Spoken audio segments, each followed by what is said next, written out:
اس واقعے کو جرمنی کی حالیہ تاریخ کی سب سے زیادہ حیران کن اور سنسنی خیز بینک ڈکیتی قرار دیا جا رہا ہے۔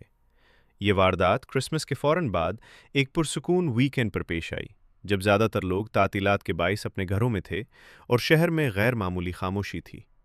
ایسے موقع کا فائدہ اٹھاتے ہوئے چوروں کا ایک منظم اور پیشہ ور گروہ مغربی جرمن قصبے گیلسن کرشن میں واقع ایک بینک تک پہنچا۔ ملزمان نے بینک کی مضبوط دیوار میں ایک بڑی ڈرل مشین کے ذریعے سوراخ کیا اور نہایت مہارت کے ساتھ اندر داخل ہونے میں کامیاب ہو گئے۔ اندر جا کر انہوں نے لاک کر روم کا رخ کیا، جہاں ہزاروں سیفٹی لاکرز موجود تھے۔ اندازوں کے مطابق 3,000 سے زائد لاکرز کو توڑا گیا۔ ان لاکرز میں لوگوں کی نقد رقوم، قیمتی زیورات، اہم دستاویزات اور خاندانی ورثہ محفوظ تھا۔ چور کروڑوں یورو مالیت کی اشیاء اور رقم لے کر فرار ہو گئے۔ اس واقعے کو 1 ماہ سے زیادہ عرصہ گزر چکا ہے، مگر پولیس تاحال کسی ملزم کو گرفتار کرنے میں کامیاب نہیں ہو سکی۔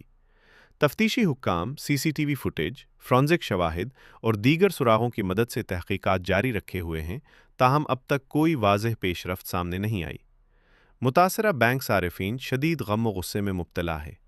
کئی افراد کا کہنا ہے کہ ان کی زندگی بھر کی جمع پونجی، قیمتی خاندانی زیورات اور یادگار اشیاء ہمیشہ کے لیے ضائع ہو گئی ہیں۔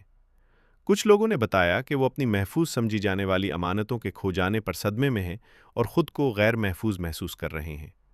یہ ڈکیتی نہ صرف مالی نقصان کا سبب بنی ہے، بلکہ اس نے عوام کے بینکاری نظام پر اعتماد کو بھی شدید متاثر کیا ہے۔ مقامی حکام پر دباؤ بڑھ رہا ہے کہ وہ جلد از جلد ملزمان کو گرفتار کر کے متاثرین کو انصاف فراہم کریں۔